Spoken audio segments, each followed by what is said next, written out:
central incisors, tsaka medyo may mga crack na. Kaya nag-decide kami na gawan siya ng dental veneers. So, ganito yung proseso. Gumamit tayo ng high-tech na 3D dental scanner. Pinasok natin sa computer ang kanyang 3D models at gumawa tayo ng smile design. Pagka-design natin, nag-print tayo ng 4 na individual veneers.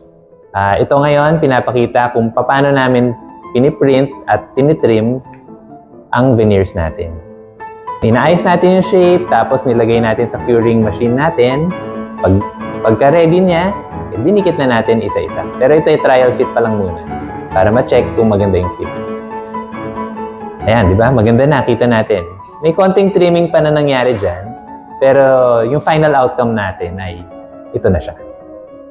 Maganda na, at happy si patient.